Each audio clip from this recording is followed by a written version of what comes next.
The telegram arrived on a Tuesday morning in September of 1882, and when Josephine Garrett read the words informing her that her aunt had died and left her a boarding house in Bozeman, Montana, she did not cry because she had learned long ago that tears changed nothing in this world.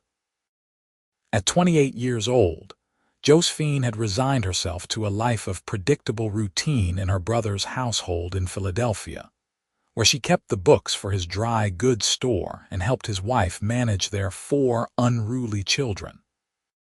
She had never been courted, never been kissed, never felt the flutter of romance that other women spoke about in hushed, excited tones. Her mother had died when she was 15, and her father had followed 6 years later, leaving her dependent on her older brother's charity. Thomas was not unkind, but his wife Margaret made it clear that Josephine's presence was tolerated rather than welcomed, and the years had stretched out before her like an endless gray ribbon of sameness. Now, standing in the cramped office behind the store with the telegram clutched in her hands, Josephine felt something unfamiliar stirring in her chest. Hope, perhaps, or maybe just desperation. Her Aunt Clara had been her mother's sister, a woman who had scandalized the family 30 years ago by running away to the Western Territories with a gambler. Josephine had never met her, but she remembered her mother speaking of Clara with a mixture of sadness and envy, as if part of her had wished she had possessed the courage to do the same. Thomas tried to convince her to sell the property sight unseen, to take whatever money she could get and continue her life in Philadelphia. But Josephine surprised herself by refusing. She had spent 13 years living a half-life, watching from the sidelines as everyone else experienced the fullness of existence. The thought of dying without ever having truly lived terrified her more than the prospect of traveling 2,000 miles to an unfamiliar frontier town. 3 weeks later, she stepped off the train in Bozeman with 2 trunks, a carpet bag, and a heart full of cautious determination. The town sprawled at the foot of mountains so tall and imposing that they made her breath catch. Philadelphia had its buildings and monuments, but nothing compared to the raw majesty of the Rockies rising against the impossibly blue Montana sky. The air smelled different here, crisp and clean with a hint of pine and wood smoke, and the streets were dusty and wide, lined with wooden buildings that looked both temporary and eternal at the same time. The boarding house stood on the corner of Main Street and Babcock, a 2-story structure with peeling white paint and green shutters that had seen better days. A hand-painted sign above the door read, "Clara's Rest," and when Josephine unlocked the front door and stepped inside, she found a parlor filled with mismatched furniture, a dining room with a long table capable of seating 12, and a kitchen that looked as if someone had simply walked away mid-task and never returned. The lawyer who had handled her aunt's affairs, a bespectacled man named Mr. Henderson, had left a ledger on the kitchen table. Josephine sat down and began reading through her aunt's careful notations, learning that Clara had run a respectable establishment that housed primarily working men, ranch hands, miners passing through, and the occasional traveling salesman. The entry stopped abruptly 2 months ago, right around the time Clara must have taken ill. Josephine spent the first week cleaning. She scrubbed floors, washed windows, beat rugs, and aired out mattresses. She discovered that her aunt had kept a surprisingly well-stocked pantry, and that the bedroom on the 2nd floor overlooking the street had clearly been Clara's private sanctuary. It was there, in a trunk at the foot of the bed, that Josephine found her aunt's journals. She read them late into the night, learning about the woman who had shared her blood but not her caution. Clara had loved fiercely and lost tragically when her gambler husband was killed in a shooting in Virginia City. Instead of returning east in shame, she had stayed in Montana, determined to make a life on her own terms. She had opened the boarding house, built a business, and created a place of warmth and safety in a wild territory. The last entry, written in a shaky hand, said simply, "No regrets, I lived." Those two words resonated in Josephine's soul. She wanted that for herself, wanted to reach the end of her days and say honestly that she had lived, not merely existed. The boarding house needed boarders, so Josephine placed advertisements in the local newspaper and at the general store. Within days, she had her first inquiry from a Swedish immigrant named Lars who worked at the lumber mill, followed by two brothers who were saving money to start their own ranch, and a school teacher named Miss Abigail Winters, who became Josephine's first real friend in Bozeman. Abigail was 32, sharp-witted, and unmarried by choice.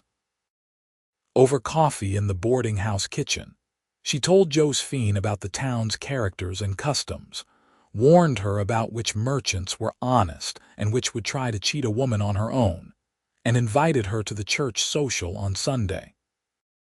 It was at that church social, held in the community hall with tables laden with food and a fiddler playing in the corner, that Josephine first saw Dalton Vance. He stood near the refreshment table talking with a group of ranchers, tall and lean with sun-bronzed skin and dark hair that curled slightly at his collar. He wore a clean white shirt, dark trousers, and boots that were scuffed from hard use but polished with care. When he laughed at something one of the other men said, the sound carried across the room, rich and genuine, and Josephine felt something warm unfurl in her chest. "That is Dalton Vance," Abigail said quietly beside her. "Owns a horse ranch about 10 miles outside of town. Good man, by all accounts. Lost his parents to fever when he was 19 and has been running the ranch on his own ever since. That was 9 years ago." Josephine did the mathematics quickly. 28 years old, the same age as herself. Something about that symmetry felt significant, though she immediately chided herself for such foolish romanticism. Men like Dalton Vance did not notice women like her, spinsters who had reached their late 20s without ever attracting male attention. She turned her attention to the food table, selecting a piece of apple pie and engaging in conversation with the minister's wife about the upcoming harvest festival. She did not look at Dalton Vance again, or at least she tried not to, though her gaze seemed to drift in his direction of its own accord several times throughout the evening. She was helping to clean up, stacking plates in the kitchen, when a shadow fell across the table. She looked up to find Dalton Vance standing there with his hat in his hands, his gray eyes watching her with an expression she could not quite decipher. "Miss Garrett." His voice was deeper up close, with a slight roughness that suggested years of calling to horses across open fields. "Yes." Her own voice came out steadier than she felt. "I am Dalton Vance. I wanted to introduce myself and welcome you to Bozeman. I knew your Aunt Clara. She was a fine woman, always had a kind word and a hot meal for anyone who needed it." "Thank you, Mr. Vance. That is very kind of you to say." He shifted his weight, and she realized with surprise that he seemed nervous. "I was wondering, Miss Garrett, if you might consider having dinner with me. There is a restaurant on Main Street, the Golden Fork, that serves a decent steak. I would be honored if you would join me there on Friday evening." Time seemed to suspend itself. Josephine stared at him, certain she had misheard. She was 28 years old and had never been asked to dinner by a man. She had convinced herself years ago that romance was simply not part of her destiny, that she lacked whatever quality men found appealing in women. Yet here stood Dalton Vance, one of the most respected ranchers in the territory according to Abigail's earlier commentary, asking her to dinner as if it were the most natural thing in the world. She faltered, then forced herself to continue. "Yes, Mr. Vance, I would like that very much." The smile that broke across his face transformed his features from merely handsome to genuinely breathtaking. 6 o'clock on Friday, then. I will call for you at the boarding house. 6 o'clock, she agreed, and watched as he settled his hat back on his head, nodded respectfully, and walked away. Abigail appeared at her elbow immediately. "Did Dalton Vance just ask you to dinner?" "Yes," Josephine said, still slightly dazed. "Well," Abigail said with obvious approval. "Well, that is quite something, Josephine, quite something indeed." The next 3 days passed in a blur of anxiety and anticipation. Josephine had never prepared for a courtship dinner before and found herself desperately uncertain about every detail.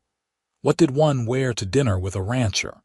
How did one make conversation with a man? What if she said something foolish or boring?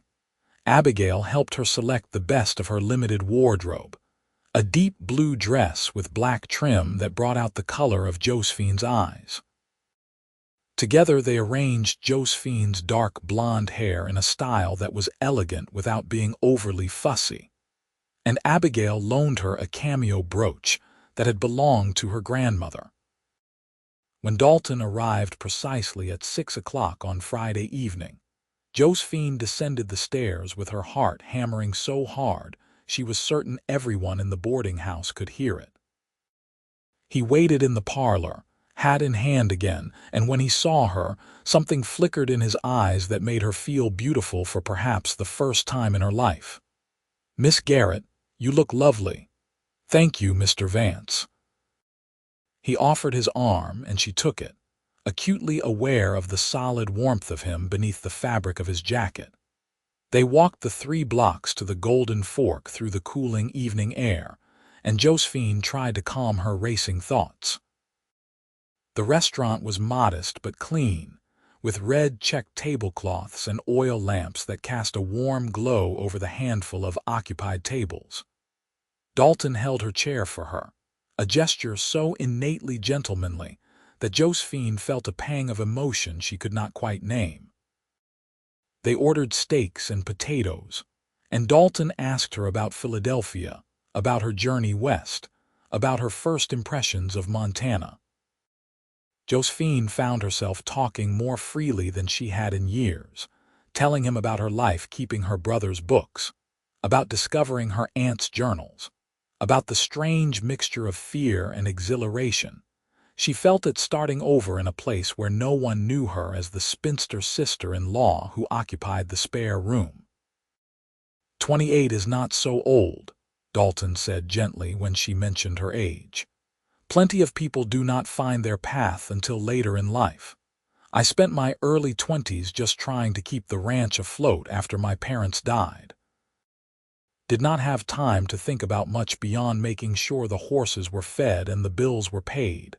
Sometimes I think those years passed without me really living them, if that makes sense. It makes perfect sense, Josephine said, feeling a surge of connection. That is exactly how I have felt. As if I have been watching my life happen instead of actually living it. He nodded slowly. Clara used to say that the best thing about the West was that it gave people a chance to reinvent themselves. She said she came out here defeated and discovered she was actually strong. Maybe that is what brought you here too. The steak was good, better than anything Josephine had eaten in months, but she barely tasted it. She was too focused on Dalton, on the way he listened when she spoke as if her words mattered, on the warmth in his eyes and the gentle humor that threaded through his conversation. He told her about the ranch, about breeding horses that were strong enough for ranch work, but gentle enough for family riding. He spoke about the satisfaction of watching a foal grow into a fine mount, about the way the land changed with the seasons, about the bite of Montana winters and the glory of spring when the wildflowers covered the valleys. It sounds beautiful, Josephine said. It is. Hard too, especially when you are working it alone, but beautiful. I would like to show it to you sometime if you would be interested. Maybe you could come out on Sunday afternoon. I could show you the horses, and we could have a picnic down by the creek." Josephine felt her cheeks warm with pleasure. "I would like that very much, Mr. Vance." "Dalton," he said. "Please call me Dalton. Then you must call me Josephine." When he walked her back to the boarding house, the sky had turned to deep indigo scattered with stars more numerous than any she had ever seen in Philadelphia. At her door, he took her hand gently, his calloused fingers warm against hers. "Thank you for this evening, Josephine. I cannot remember when I have enjoyed myself more." "Neither can I," she admitted, and realized it was true. Despite her nervousness, despite her complete lack of experience with courtship, the evening had been wonderful. Until Sunday then. Until Sunday.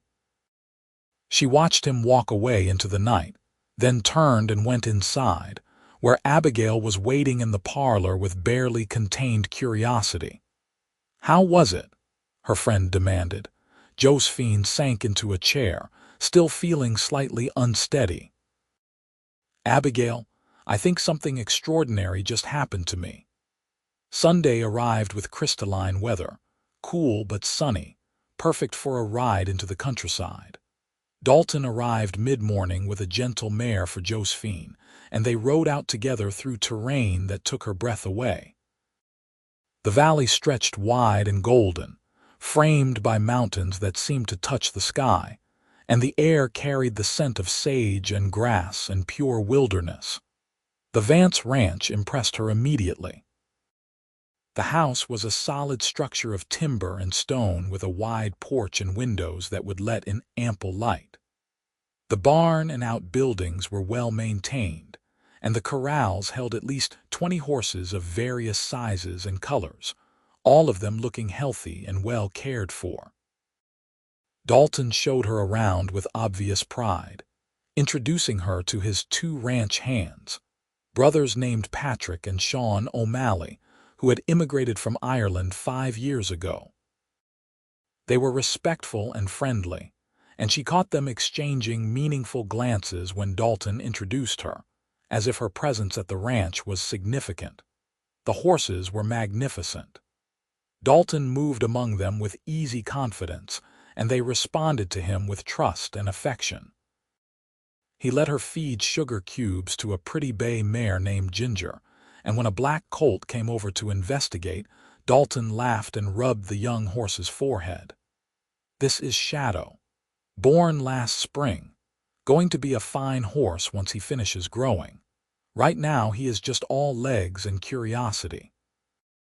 Josephine reached out tentatively to touch Shadow's soft nose, and the colt huffed at her gently, his dark eyes liquid and warm. "He is beautiful." They walked down to the creek he had mentioned, and Dalton spread a blanket beneath a cottonwood tree whose leaves had just begun to turn gold. They ate cold chicken and biscuits and fresh apples and talked about everything and nothing. Dalton asked about her childhood, and she told him about growing up in Philadelphia, about her mother's flower garden and her father's bookshop, about the way everything had changed after her mother died. "That must have been hard, losing her so young," Dalton said quietly. "It was. And then when my father died, I think I just shut down in a way, decided it was safer not to want things, not to hope for things, because wanting and hoping just led to disappointment. And now—" Josephine looked at him, at this man who had appeared in her life so unexpectedly and asked her to dinner with such genuine interest. "Now I am beginning to think that maybe I was wrong. Maybe the risk is worth it." Something shifted in Dalton's expression, becoming more intense. "Josephine, I want to be honest with you. I asked you to dinner because the moment I saw you at that church social, something just clicked into place. I know that probably sounds strange, but I have spent 9 years running this ranch and telling myself that someday I would have time for courting and marriage and family. Then I saw you, and suddenly, someday became right now. I realize we barely know each other, but I would very much like to change that. I would like to court you properly if you are willing." Her heart felt too large for her chest. 28 years of believing she was unworthy of this, and here was Dalton Vance telling her that he wanted to court her, that seeing her had changed something fundamental in his life. "I have never been courted," she said quietly. "I do not know how to do this, Dalton. I do not know the rules or the steps or how to be what you might expect." He reached over and took her hand, lacing his fingers through hers. "Then we will figure it out together. There is no rule book that says courtship has to follow a particular pattern. All I know is that I want to spend time with you, get to know you, see where this leads. And I promise you, Josephine, I will make it worth the wait. However long it has been, whatever you have been through to get here, I want to make it worth it." Tears pricked at her eyes, but they were good tears, the kind that came from happiness rather than sorrow. "Yes," she said simply. "Yes, I would like that very much." He smiled, and then he leaned forward slowly, giving her time to pull away if she wanted to, and pressed a gentle kiss to her forehead. It was chaste and respectful and absolutely perfect, and when he pulled back, Josephine felt as if her entire world had been remade. The autumn months that followed were the happiest Josephine had ever known. Dalton came into town twice a week to have dinner at the boarding house, sitting at the long table with the other boarders and making them laugh with stories about the ranch. On Sundays, Josephine would ride out to visit him, and they would spend the day together, sometimes working side by side as she helped with small tasks around the ranch, sometimes just sitting on the porch talking while the sun moved across the sky. He taught her to ride properly, not just the sedate walking she had done on that first visit, but real riding, cantering across the valley with the wind in her hair and the mare's muscles bunching beneath her. He taught her about horses, how to read their moods and their needs, how to approach them and handle them with confidence. She told him things she had never told anyone, about the loneliness of her years in Philadelphia, about the dreams she had packed away because they seemed impossible, about her fear that she was too old, too set in her ways, too inexperienced to ever have the life she secretly wanted. "You are none of those things," he told her firmly. "You are brave and strong and smart as a whip. You left everything familiar and traveled 2,000 miles to start over. That takes more courage than most people have." In late October, the first serious snow came, and Bozeman transformed into a world of white and gray. Dalton rode into town with snowflakes clinging to his coat and hat, and Josephine made him hot coffee in the boarding house kitchen while he thawed out by the stove. "I need to ask you something," he said, his gray eyes serious. "Winter is settling in, and it is going to be harder for me to get into town regularly once the heavy snows come. The ranch requires constant work, and there will be days when the roads are impassable. But I do not want to go weeks without seeing you, Josephine. These past 2 months have been the best of my life, and the thought of being separated from you for long stretches is unbearable." Her heart began to beat faster. "What are you saying?" He set down his coffee cup and took both her hands in his. "I am saying that I love you. I know it has only been 2 months, but I love you. I want to marry you, Josephine. I want you to come to the ranch as my wife, to build a life with me there. I know it is asking a lot. The ranch is isolated and the winters are hard, and it would mean giving up the boarding house. But I promise I will spend every day of my life trying to make you happy." Josephine felt as if her heart might burst. Love, marriage.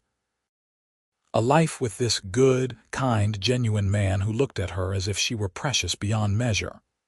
"I love you too," she whispered, and saying the words felt like breaking through ice into warm water. "I have loved you for weeks now, Dalton. And yes, yes, I will marry you." He pulled her into his arms then, holding her close, and she felt the solid strength of him surrounding her. When he finally pulled back, There were tears in his eyes matching the ones in hers. "You have made me the happiest man in Montana," he said roughly. "We will do this right. I will talk to the minister and we can marry as soon as you are ready. Unless you want a long engagement, I will wait if you need time." She thought about all the years she had already waited, all the time she had spent living a half-life, watching from the sidelines. "I do not want to wait any more," she said firmly. "I have waited 28 years for this, Dalton. Let us get married as soon as possible."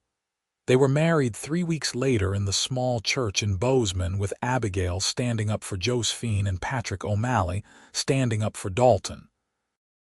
Josephine wore a new dress of deep green wool that Abigail had helped her sew, and Dalton wore his best suit with a white shirt and a string tie.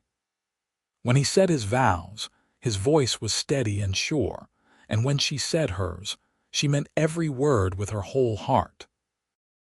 The boarding house she sold to a young couple who had just arrived in Bozeman looking for a business opportunity. The money would provide a nest egg for emergencies, though Dalton assured her that the ranch did well enough to support them both comfortably. Moving to the ranch in late November meant arriving just as winter set in properly. The snow piled high, and the temperature dropped until the windows frosted over in intricate patterns.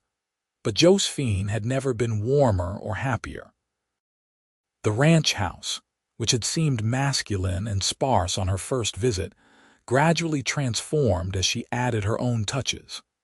Curtains in the windows, rugs on the floors, her aunt's journals on a shelf in the parlor, and the cameo brooch Abigail had given her displayed in a place of honor.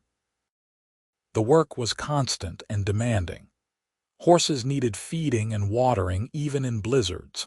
Ice had to be broken in troughs, fences needed mending, and firewood required endless chopping and stacking. But Josephine threw herself into ranch life with determination. She learned to cook for hungry men, mastered the art of baking bread at high altitude, and discovered that she was actually quite skilled at keeping the ranch accounts organized. Dalton was an attentive and loving husband. He treated her with respect and tenderness, and at night when they lay together in the big bed in the master bedroom, he held her as if she were something infinitely precious. Their physical intimacy was a revelation to Josephine, who had spent years believing she would never experience that particular aspect of marriage. Dalton was patient and gentle, guiding her through the unfamiliar territory with care, and what began awkwardly soon became a source of profound connection and joy.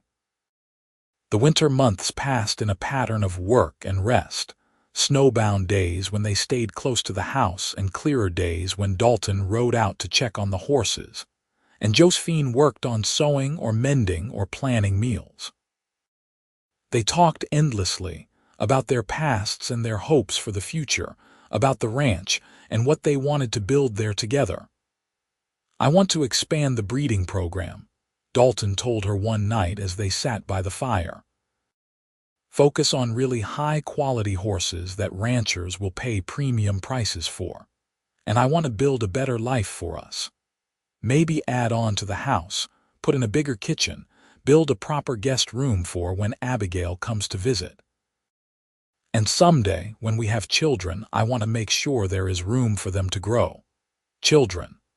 The word sent a thrill through Josephine. She was 28, nearly 29 now, and while that was not too old for childbearing, she knew that time was not infinite. "I would like that," she said softly. "I would like children very much." He pulled her close, his hand settling over her still flat belly. "Then we will pray for them and welcome them when they come." Spring arrived late in Montana, but when it finally came, it was glorious. The snow melted into rushing creeks, the grass turned green, and wildflowers exploded across the valley in riots of color. The mares who had been bred the previous spring began to foal, and Josephine discovered that watching new life enter the world never got old. Each gangly, curious foal was a small miracle, and Dalton's pride in his horses was infectious. In April, Josephine realized that her monthly courses had not come. She waited another week, then two, before allowing herself to hope. When she finally told Dalton, he picked her up and spun her around despite her laughing protests, his face alight with joy. "A baby," he kept saying. "We are going to have a baby." Dr. Morrison in town confirmed it. Josephine was indeed pregnant, likely due in late autumn. The news filled her with a complex mixture of emotions. Excitement, certainly, but also fear. She was 29 years old and had never been around babies much. What if she did not know what to do? What if something went wrong? Dalton was endlessly reassuring. "You are going to be a wonderful mother," he told her firmly. "And we will figure it out together, just like we have figured out everything else." Abigail was delighted by the news and immediately began knitting tiny garments. "I told you that something extraordinary had happened to you," she said with satisfaction during one of her visits to the ranch. "Look at you now. Married to a good man, living on a beautiful ranch with a baby on the way. And to think, less than a year ago you thought your life was already decided." Josephine thought about that often as the summer progressed, and her belly swelled with their growing child. Less than a year ago she had been living in her brother's house, believing herself to be unwanted and unlovable, resigned to a future of empty routine. Now she was building a life beyond anything she had imagined possible, and every day brought fresh evidence that taking the risk to come west had been the best decision she had ever made. The pregnancy was not always easy. Morning sickness plagued her for months, and as she grew larger, the physical labor of ranch life became more difficult. But Dalton hovered protectively, insisting she rest when she grew tired, taking on tasks she usually handled, and generally treating her as if she were made of spun glass. "I am pregnant, not fragile," she told him with exasperation after he had insisted on carrying a basket of eggs for her. "I know," he said, utterly unrepentant. "But you are carrying our child, Josephine, the most precious thing in the world to me besides you yourself. Let me take care of you." How could she argue with that? So she let him fuss and pampered her, and tried not to think too much about the actual birth, which Dr. Morrison assured her would happen just fine but which terrified her nonetheless. In September, they received a letter from Philadelphia. Thomas wrote that he was glad to hear about her marriage and impending motherhood, and that Margaret sent her regards. The letter was polite but distant, and Josephine realized with some surprise that she did not miss her old life at all. The people who mattered to her were here now, in Montana, and the life she was building with Dalton had become home in a way Philadelphia never had. The baby came on a cold night in early November, arriving 3 weeks earlier than expected. Josephine's water broke just after supper, and Dalton immediately rode for Dr. Morrison while Mrs. O'Malley, Sean's wife Bridget, who lived in a small house on the ranch property, came to stay with Josephine.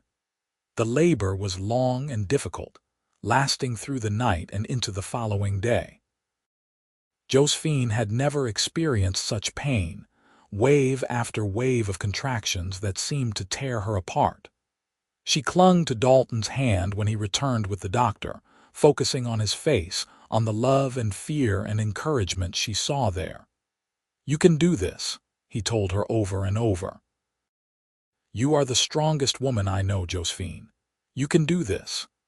And finally, as the sun began to set on the second day, the baby came. A boy, small but healthy, with a shock of dark hair and lungs that announced his arrival with impressive volume. Dr. Morrison placed him in Josephine's arms, and she looked down at her son with a sense of overwhelming awe. "Hello," she whispered to him. "Hello, little one. We have been waiting for you." Dalton sat on the edge of the bed, his arm around her shoulders, staring at their son with wonder. "He is perfect," he said hoarsely. Absolutely perfect. What should we name him? They had discussed names but never settled on anything definite. Now, looking at her son's tiny face, Josephine thought about new beginnings and second chances. What about Grant? It means great or large. A big name for a little boy to grow into. Grant Vance, Dalton tested the name. I like it. Grant William Vance, after my father. Grant William Vance, Josephine agreed and felt tears slip down her cheeks. Happy tears, exhausted tears, grateful tears. The weeks that followed were a blur of sleepless nights and constant feedings, and the peculiar joy of watching her son discover the world. Grant was a good baby, healthy and alert, and Josephine found that her fears about motherhood were largely unfounded. The instincts came naturally, and what she did not know intuitively, Bridget O'Malley was happy to teach her. Dalton was a devoted father, spending his evenings holding his son, talking to him in a low, gentle voice, rocking him when he fussed. Watching the two of them together filled Josephine with a contentment so profound, it sometimes brought her to tears. Winter came again, their second one together, and the ranch settled into its cold season routine. But this winter was different, filled with the soft sounds of a baby's presence, the joy of Grant's first smile, the milestone of him learning to roll over and sit up. In February, as a blizzard raged outside and they sat safe and warm inside the ranch house, Dalton looked at Josephine across the cradle where Grant slept and said quietly, I want you to know something. That night I asked you to dinner. I was terrified you would say no. I had been working up the courage all evening, and I almost talked myself out of it a dozen times. But I am so grateful I pushed through that fear, Josephine. Asking you to dinner was the best decision I ever made.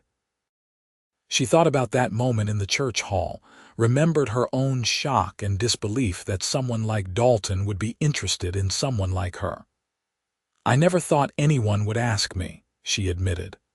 I had convinced myself that I was too old, too plain, too boring. That my chance had passed me by. You were never any of those things, Dalton said firmly. And even if you had been, it would not have mattered, because what matters is this. He gestured around the room, encompassing their home, their sleeping son, the life they had built together. This is what matters. Not how old we were or what our pasts looked like, but what we chose to build together. As spring approached, and Grant grew from an infant into a chubby, active baby, Josephine reflected often on the journey that had brought her here. The telegram that had arrived on that Tuesday morning in September of 1882. The leap of faith in traveling to Montana, the courage it had taken to start over, and the miraculous evening when a cowboy had asked her to dinner and changed her life forever. She was 30 years old now, a wife and mother, a ranch woman who could ride and rope and handle the accounts for a growing horse breeding operation. She had learned to bake bread at altitude and to read the weather in the clouds gathering over the Rockies. She had learned what it meant to be loved completely, and to love in return with her whole heart. By the time Grant turned 1 year old, the ranch was thriving. Dalton's reputation for quality horses had spread throughout the territory, and buyers came from as far as Wyoming and Idaho to purchase his stock. They were able to hire another ranch hand, a young man named Timothy who was saving money to buy his own land someday, and to add the kitchen addition Dalton had dreamed about. Josephine found herself pregnant again in the summer of Grant's first year, and this time the news felt like a natural progression rather than a surprise. Their second child, a daughter they named Julia Marie, arrived in the spring of 1885, smaller and quieter than her brother but equally perfect. Grant, now a toddler, was fascinated by his baby sister and wanted to help with everything. The years that followed fell into a rhythm of work and family, of challenges met and overcome, of small triumphs and occasional setbacks. A harsh winter in 1886 killed several horses despite their best efforts, and Josephine held Dalton while he grieved the loss. A drought the following summer tested their water resources, and they had to make difficult decisions about which fields to irrigate. But through it all, their partnership remained strong, built on mutual respect and genuine affection. Grant grew into a sturdy, curious boy who followed his father everywhere, determined to learn everything about horses and ranching. Julia was quieter but equally stubborn, with a gift for gentling even the most nervous foals. When she was 4 years old, Dalton built her a small step stool so she could stand beside him in the barn and help groom the horses, and the sight of father and daughter working together never failed to make Josephine smile. In 1889, Josephine gave birth to twin boys, Daniel and David, who immediately brought chaos and laughter to the household in equal measure. The ranch house had to be expanded again to accommodate the growing family, and Josephine sometimes felt overwhelmed by the sheer amount of work involved in raising 4 children on a working ranch. But she had Bridget O'Malley's help, and Abigail still visited regularly, and most importantly, she had Dalton, who remained her partner in every sense of the word. On their 10th wedding anniversary in November of 1892, Dalton surprised her with a trip into Bozeman, arranging for Bridget to watch the children overnight so they could have dinner at the Golden Fork, the same restaurant where he had taken her on that first date. They sat at a table by the window, older now but no less connected, and raised their glasses in a toast to the decade behind them and the years still to come.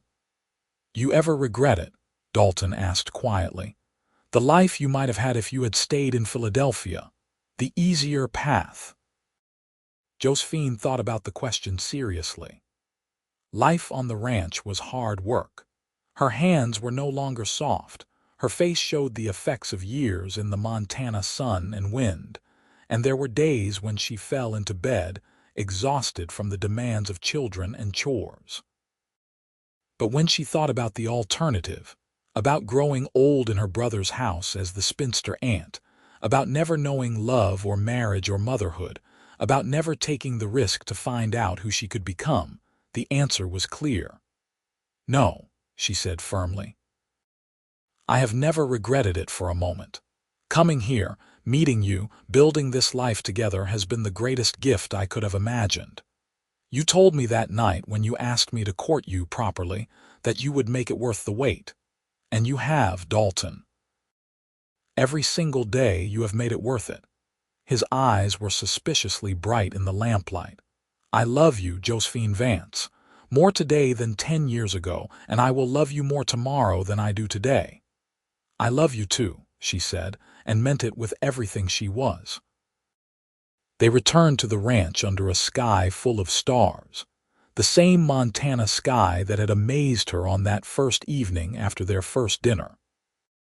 The house glowed with lamplight, and inside she could hear the sounds of their children, likely still awake and full of mischief, despite Bridget's best efforts.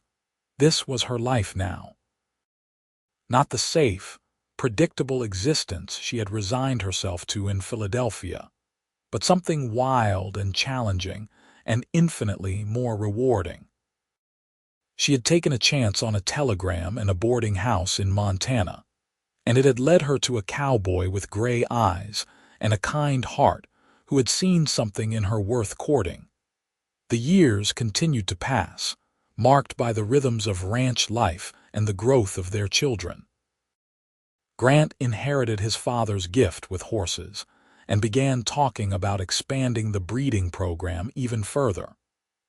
Julia developed a talent for training that surpassed even Dalton's, with a patience and intuition that had buyers specifically requesting horses she had worked with. The twins were still young but showed every sign of being as horse crazy as their older siblings.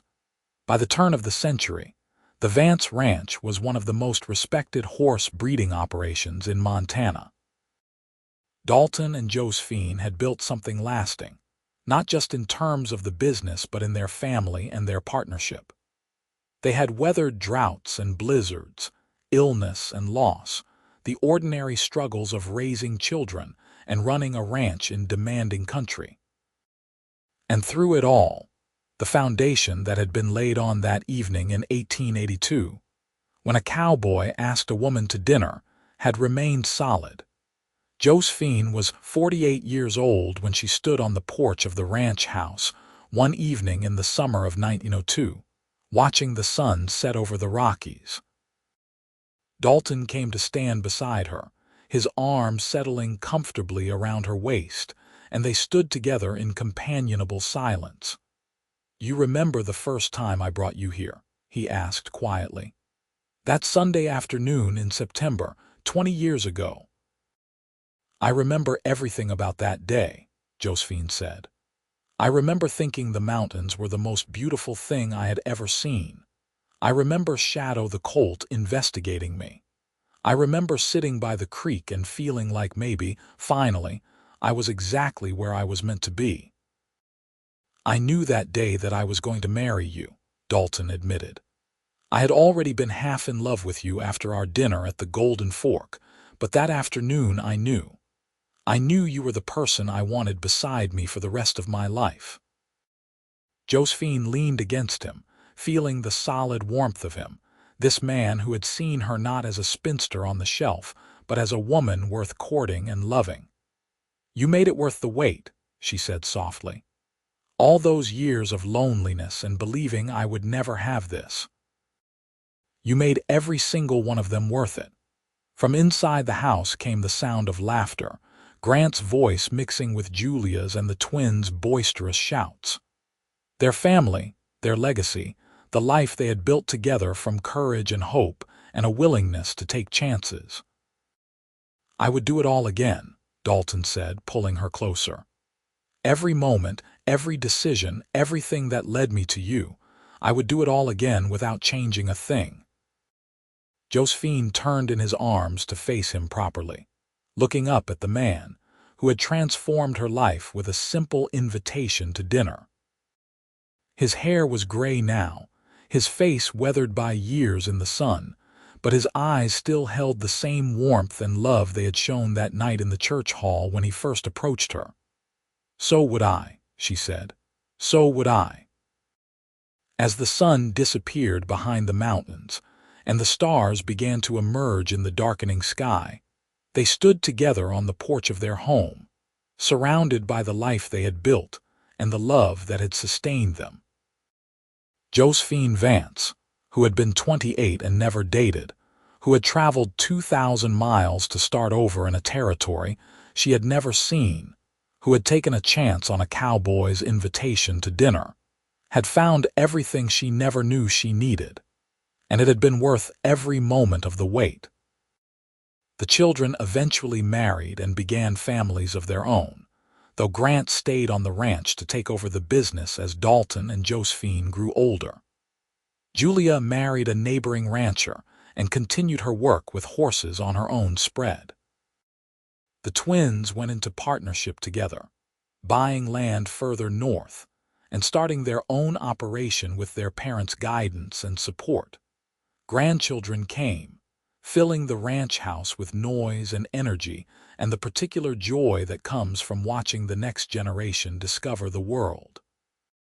Josephine taught her granddaughters to bake and sew and keep accounts, while Dalton taught the grandsons to ride and rope and understand horses. Together, they passed on the lessons they had learned, about hard work and perseverance, about taking chances and being brave enough to change your life when the opportunity presents itself. In the summer of 1910, as Josephine approached her 58th birthday, she and Dalton took a rare afternoon to ride out to the creek where they had picnicked on their first visit to the ranch all those years ago. The cottonwood tree was larger now, its branches spreading wide, and the creek still ran clear and cold. They spread a blanket in the same spot they had used 28 years earlier and sat together in comfortable silence, watching the water flow and listening to the birds singing in the trees. "Thank you," Josephine said quietly. Dalton turned to look at her. "For what?" "For seeing me when no one else did. For asking me to dinner when I had convinced myself no one ever would. For building this life with me. For making it all worth the wait." He reached over and took her hand, their fingers interlacing with the ease of long practice. "You gave me everything I never knew I needed, Josephine. A partner, a family, a reason to build something bigger than just me and the ranch. I am the one who should be saying thank you." She leaned her head on his shoulder, feeling the peace that came from being exactly where she belonged. The girl who had stepped off the train in Bozeman in 1882, uncertain and afraid but determined to try, would hardly recognize the woman she had become. But that girl's courage, her willingness to take a chance on the unknown, had made everything else possible. The sun moved across the sky as they sat together, talking occasionally but mostly just enjoying each other's presence and the beauty of the land they had made their home. When they finally rode back to the ranch house, as the evening light turned golden, their children and grandchildren were gathering for dinner. 3 generations of family that had grown from a single moment of courage on both their parts. That night, after the grandchildren had been put to bed and the house had finally grown quiet, Josephine stood at the bedroom window looking out at the starlit valley. Dalton came to stand behind her, his arms wrapping around her waist. "No regrets?" he asked softly, echoing the words her Aunt Clara had written in her final journal entry. Josephine thought about the question, about the path her life had taken, about the girl she had been, and the woman she had become. She thought about 28 years of loneliness followed by 28 years of love, about fear transformed into courage, about taking a chance on a telegram and a boarding house in Montana, and discovering it was really a chance on herself. "No regrets," she said firmly. "I lived, Dalton. We lived, and we loved. What more could anyone ask for?" He held her closer, and they stood together looking out at the land they had worked and loved, the home they had built, the family they had raised. 2 people who had found each other at exactly the right moment, who had been brave enough to take a chance on love even when it seemed impossible. She was 28 and never dated when a cowboy asked her to dinner, and he had spent every day since making it worth the wait. Years later, when Josephine was an old woman with silver hair and a lifetime of memories, she would sit on the porch with her great-grandchildren and tell them stories about Philadelphia and a telegram, and the day she stepped off a train in Bozeman not knowing what waited for her. She would tell them about courage and chances, about saying yes even when you are terrified, about the man who saw something in her that she had not yet seen in herself. And she would tell them that sometimes the best things in life come not to those who wait, but to those who are brave enough to stop waiting and start living. That love can find you when you least expect it, that it is never too late to change your story, and that the right person asking you to dinner at exactly the right moment can transform everything. She would tell them about a cowboy with gray eyes and a kind heart who promised to make it worth the wait, and who kept that promise every single day for the rest of their lives together. And when her great-grandchildren asked if it was a true story, if it really happened exactly that way, she would smile and say yes. Every word was true. Every moment was real, and it was the greatest adventure of her life. Josephine Vance lived to be 83 years old, surrounded by children and grandchildren and great-grandchildren, on a ranch that had grown from one man's dream into a family legacy. Dalton stayed by her side until the very end, still holding her hand, still looking at her with the same love he had shown that night in the church hall when he first asked her to dinner. And when she passed peacefully in her sleep, one spring morning in 1937, with the Montana sun streaming through her bedroom window and the sound of horses in the corral outside, her last thought was of gratitude. Gratitude for the telegram that had brought her west, for the courage that had carried her through, and most of all for the cowboy who had asked her to dinner and made every moment of the wait worthwhile. The Vance Ranch continued through the generations, a testament to two people who found each other against the odds and built something lasting from love and determination and sheer, stubborn hope. And somewhere in the ranch house, carefully preserved in a glass case, sat a faded telegram dated September 1882, the message that had changed everything. It was a reminder to every generation that followed: take chances, be brave, say yes to dinner when the right person asks. Because you never know when a single moment of courage will transform your entire life. And that is how Josephine Garrett, who was 28 and never dated, met the cowboy who asked her to dinner and made it worth the wait. Not just worth it, but beautiful and full and rich beyond measure. A love story played out against the backdrop of the wild Montana territory, proving that it is never too late for new beginnings, never too late for love, and never too late to become the person you were always meant to be.